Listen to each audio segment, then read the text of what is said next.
Thursday, May 10th, and your stories today are SEC crypto chatter, the House of Blockchain, and an ex-NFL running back looks to the stars.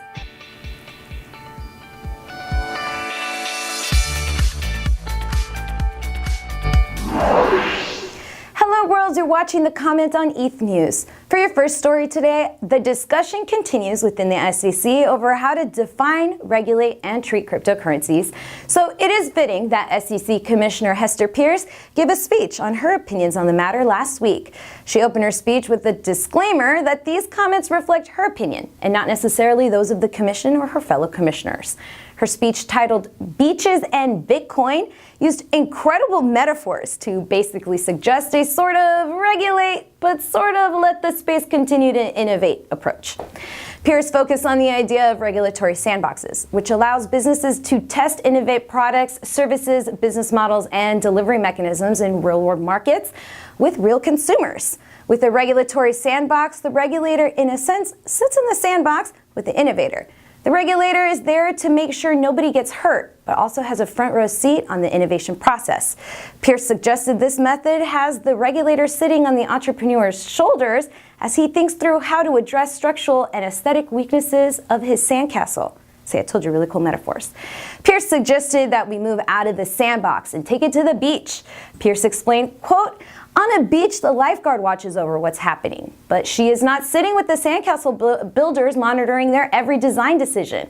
From her perch on the lifeguard stand, she can spot dangerous activity and intervene with a blow of the whistle, or, if necessary, a direct intervention. She always stands ready to answer questions about the rules of the beach. She puts up the red flag to warn of dangerous riptides or sharks," unquote.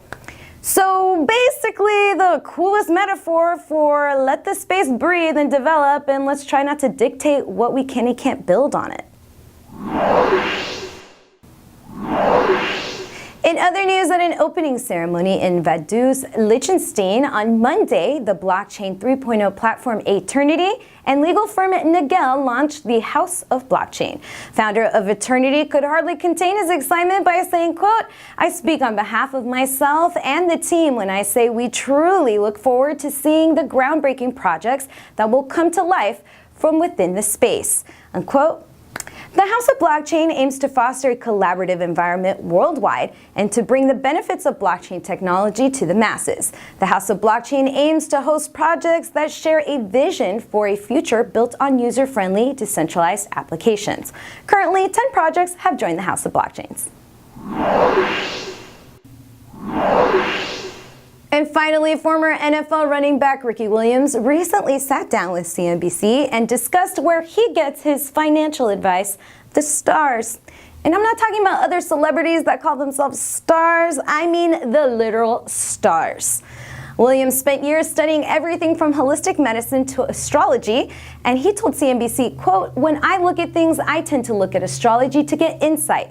The insight got me interested in Bitcoin was the planet Uranus is about to enter into Taurus," unquote. He explains that Uranus is about revolution and changing the way we do things, while Taurus is about resources and finance. He predicted, quote, "I think as people are starting to become disillusioned with our institutions, that things like blockchain and cryptocurrency, it's the perfect time for them to catch fire and really change the way we do things. So, you know, I had to get a little piece of that action," unquote. Williams has put his money where his mouth is and says he's invested $50,000 of his own money. But the best part of the interview had to be when he explained cryptocurrency's volatility by saying, quote, "Especially with the planet Uranus and change, it's always going to be volatile in the beginning," end quote. Damn you, Uranus, you better calm down before we decide to strip you of your planet title like we did Pluto. That's our comment for the day, but what do you think? Do you agree with SEC Commissioner Hester Peirce? And more importantly, is this a sandbox or a beach? Because I should probably grab my beach towel. Is the House of Blockchain the coolest name you heard in this space so far, or is sharding still reigning king? And also, do you think Ricky Williams just tells people, you hate us because Uranus? Let me know. Have a wonderful day, and don't forget to leave a comment.